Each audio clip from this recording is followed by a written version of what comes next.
Hello everyone, this is Alex and welcome to our channel of Translation Cloud. In today's episode, we will talk about Google's flagship phone device, the Google Pixel, and their flagship Bluetooth headphones called Pixel Buds. What's particularly interesting about them? You might wonder.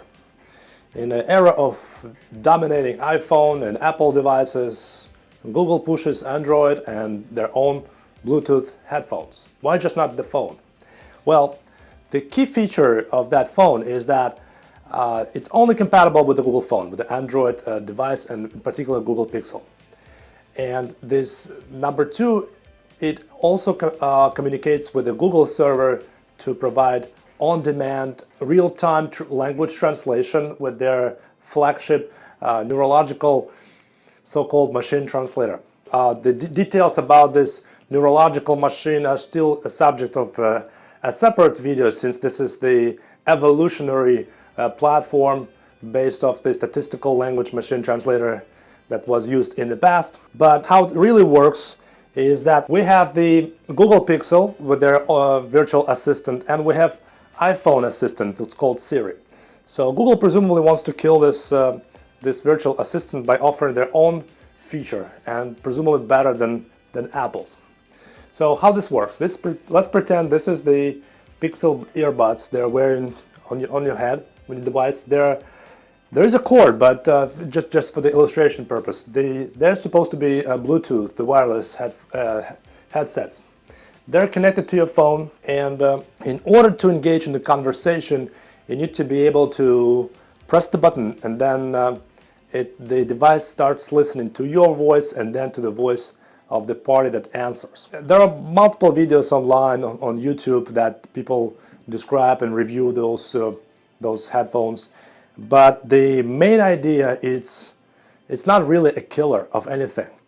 The technology is pretty bad and inferior that you can just download the old Google Translate application on your headset and just use the speaker phone to talk back and forth with the party, and you should not hold the button to engage in the conversation. It does it automatically.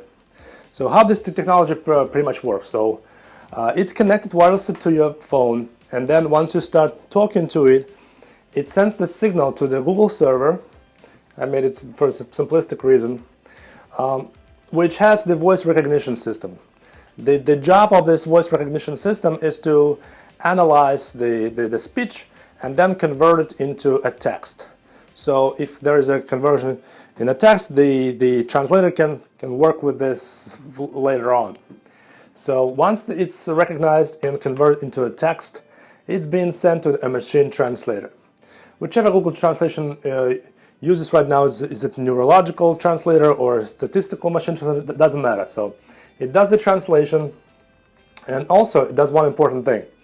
In order to guess the correct language pair, the first Google server needs to recognize the language. Either its language is English, Spanish, and French. You can probably provide your own language pairs, but the software can also detect the language, so they will analyze it and try to guess which language it is. So these are the requirements. So once the translation is being conducted, it's being sent back to the Google server.